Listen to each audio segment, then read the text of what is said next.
Sobrang nakakagulat na balita. Grabe si Lacson, nag-warning na. Nahuli na ang mastermind. Nagulat si Marcoleta. Nayanig ang Senado. Malaking gulo to. Ayon sa nakalap nating impormasyon, obvious na para kay Senador Marcoleta ang shut the F up matapos siraan ang mga testigong lumabas para maabswelto ang mga diskaya sa Senado. Gusto niya kasing ipalabas ang mga mukha para ipahamak ang mga testigong nagtuturo sa diskaya. Matatakot na ang mga testigong lumabas, hindi na malalaman pa ang mastermind sa flood control. Grabe si Lacson, nag-warning na. Nahuli na ang mastermind. Nagulat si Marcoleta. Nayanig ang Senado. Malaking gulo to. Pero bago tayo magpatuloy, baka pwedeng i-click mo na rin ang like, share, comment, subscribe at i-hit mo na rin ang notification bell kung gusto mo ng mga ganitong klase ng balita para laging updated ka sa susunod naming video. Tara, panoorin natin to. I say to you, shut the F up. Let us now resume our hearings. Before I recognize Senator Rizon Tiveros, segue lang tayo ng konti. Anyway, pwede naman balikan tong issue, including the Cabral files later. But para lang ma-dispose na natin yung dalawang bagong witnesses. Nakapag-administer na ba ito? Hindi pa. Kindly administer the oath to Maria and Joy. Hindi ito yung mga real names nila, pero kindly administer the oath to the two new witnesses. Kindly stand up. Kindly raise your right hand. Do you solemnly swear to tell the truth, the whole truth, and nothing but the truth in this proceeding? Thank you. Please sit down. And ipaliwanag nyo lang bakit kayo naanditong dalawa. Kayo na yung magkwento. Sige.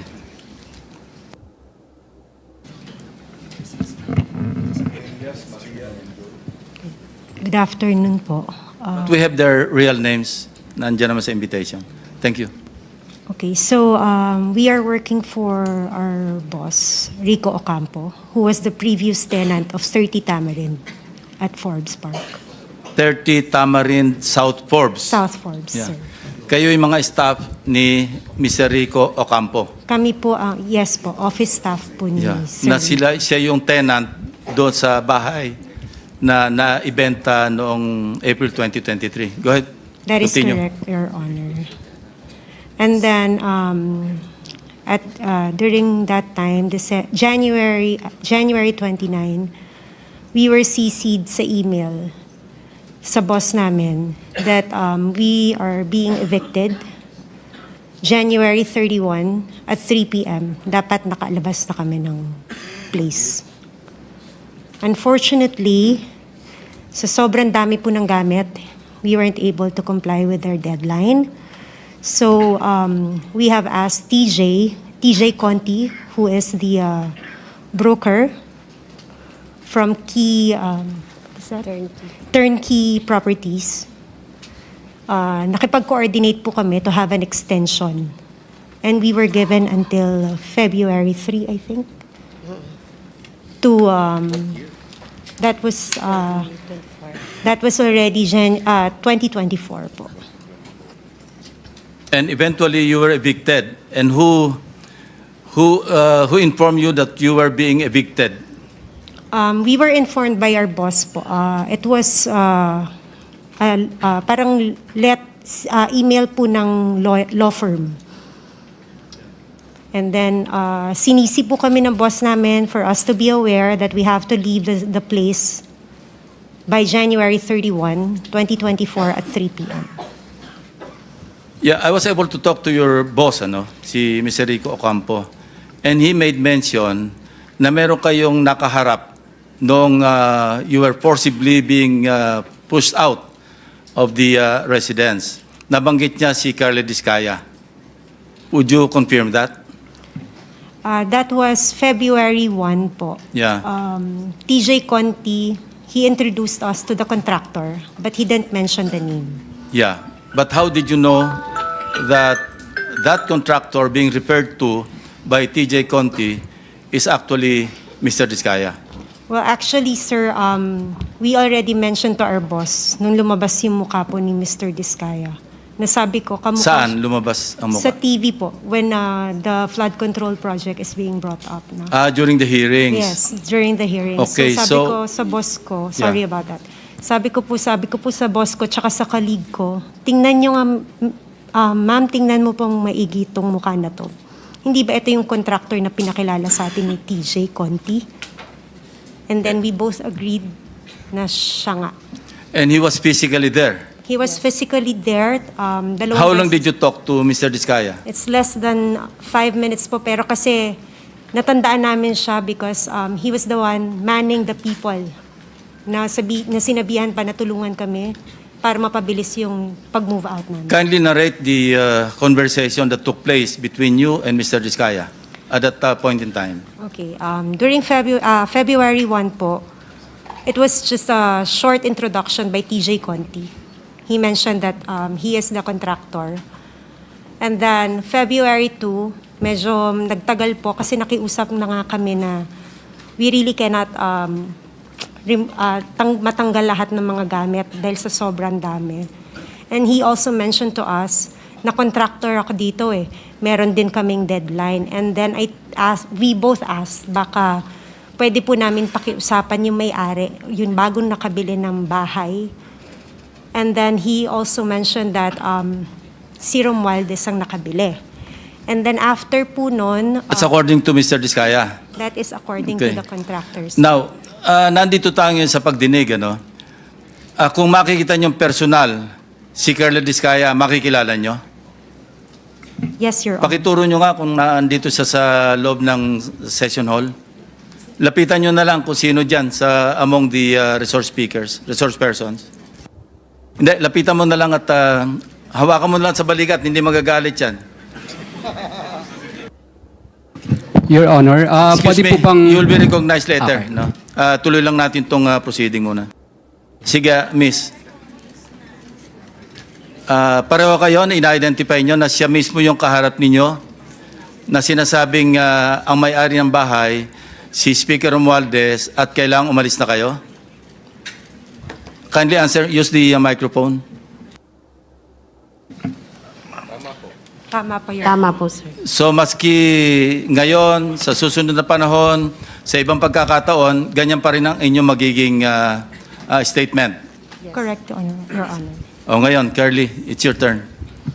Your Honor, okay lang po ba tanggalin nila yung face mask nila? Kasi sa totoo lang po, talagang hindi ko sila naaalala kahit sa panaginip ko na naginip ako ng It's not for you to bangungot. identify them, it's for them to identify you. No? Your Honor, wala po kasi ang maalalang transaction at saka that's your nakapas. option to deny. What we're establishing here is the fact that there are two witnesses present here under oath na sinasabing nagpunta ka doon at nine-name drop mo, totoo man o hindi, si Speaker Romualdez na siya nagmamay-ari, bagong may-ari noong number 30 Tamarin Street sa South Forbes. Yun lang naman eh. It's not for you to be able to, hindi naman ikaw ang witness against them eh. I don't know if I'm correct. Secretary Bida, kindly help me out, or Dong, PG Dong. Tama ba yon? Wala siyang karapatan na i-identify yung nagturo sa kanya? Opo. Ang right to confrontation ho kasi, kung yun ho ang iniisip ni Mr. Diskaya, will come at the appropriate time. But for purposes of identification, ang kakailanganin lang po ay yung taong mag-identify dun sa taong kikilalanin. Thank you, PG Dong. Sige, say your piece. Wait lang mga boss, kung nakaabot ka sa part ng video na ito, baka pwedeng i-comment mo kung saan lugar ka nanonood para ma-replyan ko ang mga comment at react ninyo sa dulo ng video na ito. Kaya sana tapusin nyo. Tara tuloy natin to. Your Honor, gusto ko po sanang ma-identify po muna yung dalawang nagtuturo sa akin kasi kahit ni minsan po, hindi pa po ako nakakapasok sa South Forbes Park. Hindi ko pa nga alam kung anong mga uri ng mga bahay meron doon.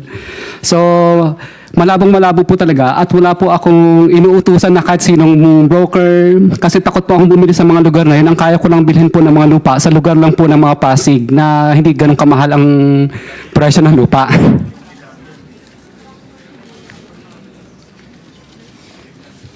Hindi ko naman sasabing bumili ka eh.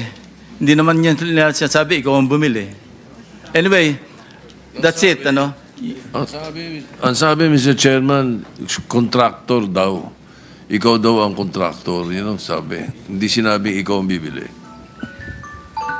Your Honor, hindi po talaga, hindi pa po kami nakakapasok sa Forbes Park. Settled na yan. At isang beses. Opo. They pointed to you, they identified you, and you are denying. Period.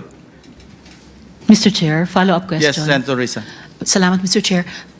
Miss, yung mas malayo sa akin, may nabanggit kayong law firm na kasama nung pagpapaalis sa inyo at pagpasok ng bagong may-ari. Aling law firm po iyon, for the record?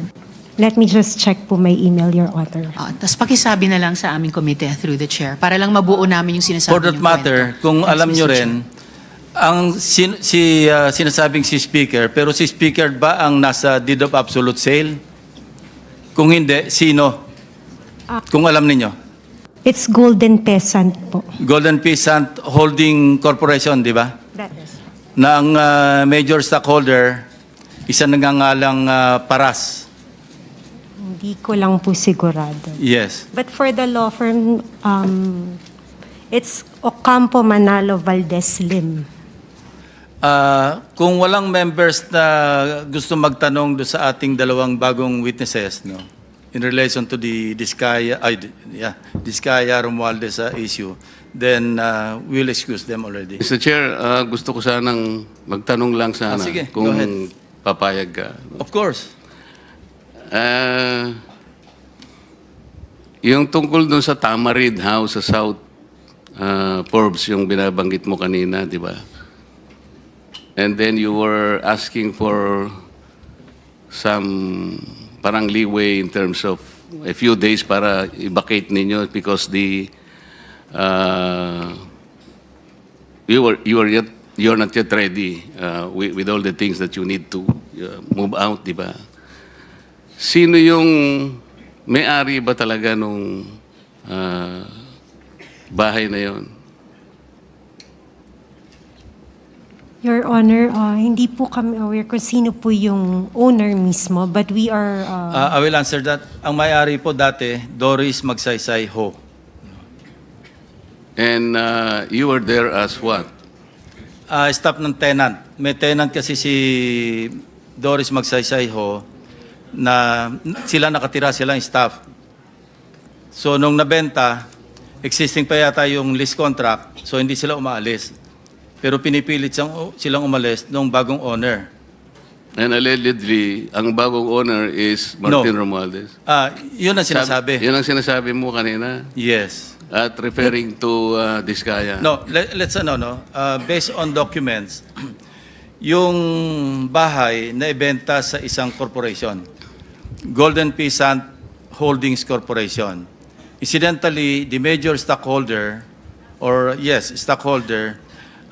also used to sit in the board of at least 2 corporations associated with the former speaker. Ito yung Benguet, no, Corporation. I think mining yata ito. Yung isa yung may joint venture sa ABS-CBN. Dito yung pangalan. Teka. Romualdez something.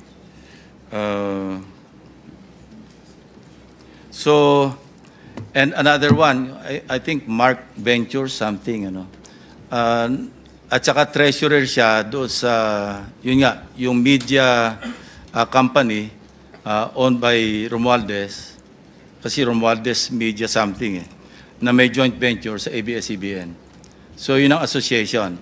So, no, we're not trying to implicate the former speaker, ano. Hindi tayo nagta-target dito. Dumating lang sa ating attention, but we cannot disregard because sabi ko nga, there were persistent reports na ang initial information nga sa pangalan ni Diskaya na or kay Diskaya na ibenta. So it appears now na hindi totoo kasi ang naging role lang allegedly ni Carla Diskaya, yun nga, dumating siya doon February or January at sinasabihan sila, umalis na kayo dyan. So yun lang ang pinagtataka natin. So, hindi naman ito enough to implicate or to implead the former speaker. But, this is something that the OJ or the Ombudsman can follow through. No? We are only providing a lead for whatever it is worth. Yun lang ang purpose dito. Because if you really want to go after the so-called, ay, sabi nyo nga, wag yung sapsap at saka mga dilis, ano? Hanapin yung malaking isda. And this is the direction that we are taking. But I repeat, hindi to enough, itong information is not enough to implicate, not even implicate the former speaker. This is just, we may just consider this as a lead, kasi merong connection. But of course, dininay naman ni Carla Diskaya, so let's leave it at that. So with that, I would like to ask your permission to excuse the two ladies. Meron pa? Sige, okay. Thank you for the explanation, Mr. Chair. Dito sa code namin, sino Ito si pala, Marie? Romualdez Media Servicio Production Corporation. Oo. Sino yung sino yung Joy? So ikaw si May.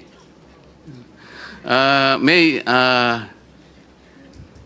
napanood mo ba si Saldico nung siya ay nagpadala ng mga video na kung saan sinabi niya na nag-deliver siya ng 1B doon sa bahay diyan sa Tamarind Road in Forbes. Nasa rito nasa social media to. Lahat napanood to Napanood Hindi mo? ko po siya direkta napanood, pero nung sinabi po, nabanggit po sa amin regarding 30 Tamarind, we got curious about Oo. him.